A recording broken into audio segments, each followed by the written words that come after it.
وہ احادیث جن سے زیادہ بیویاں رکھنے کی فضیلت ثابت ہوتی ہے ان میں سے ایک وہ حدیث ہے جس کو میں اور آپ اکثر سنتے رہتے ہیں، النکاح من سنتی۔ رسول اکرم صلی اللہ علیہ وسلم نے فرمایا کہ نکاح میری سنت ہے۔ السلام علیکم ورحمۃ اللہ وبرکاتہ۔ آج کی ہماری اس ویڈیو کا عنوان ہے احادیث سے زیادہ بیویاں رکھنے کا ثبوت۔ یہ حدیث نص صریح ہے اس بات پر کہ جیسے پہلی شادی سنت ہے، دوسری، تیسری اور چوتھی بھی سنت ہے۔ گرامی قدر حاضرین و سامعین، بعض حضرات کا یہ دعویٰ ہے کہ اس حدیث سے صرف پہلی شادی کا سنت ہونا ثابت ہوتا ہے، لہٰذا جس نے ایک نکاح کر لیا تو سنت پر عمل ہو گیا، مزید شادیاں محض مباح کام ہوگا، سنت پر عمل نہ کہلائے گا۔ ان حضرات کا یہ دعویٰ درج ذیل امور کے باعث باطل ہے۔ اس حدیث میں النکاح کے لفظ پر علی الاطلاق سنت ہونے کا حکم لگایا گیا ہے۔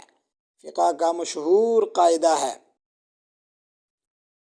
المطلق یجری علی اطلاقہ، کا تقاضا یہ ہے کہ اسے صرف پہلی شادی کے ساتھ مقید نہ کیا جائے۔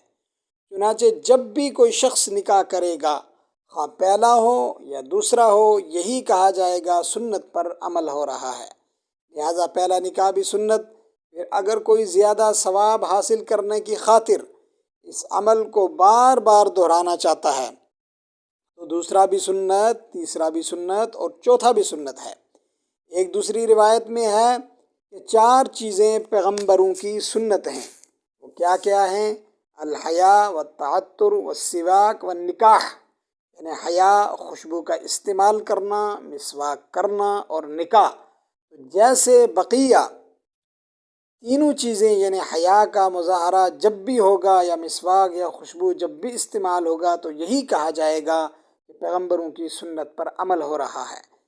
اسی طرح کوئی شخص جب بھی نکاح کرے گا تو یہ پیغمبروں والا کام کر کے شرعاً حوصلہ افزائی کا مستحق ہوگا، حوصلہ شکنی کا نہیں، جب تک بیک وقت 4 سے زائد کی کوشش نہ کرے۔ تو بھائی بزرگوں، آج کی اس روایت کی روشنی میں آپ نے یہ ارادہ کرنا ہے کہ اگر آپ کے اندر استطاعت ہے، 1 سے زیادہ نکاح کر کے ضرور ثواب کمائیں۔ السلام علیکم ورحمۃ اللہ وبرکاتہ۔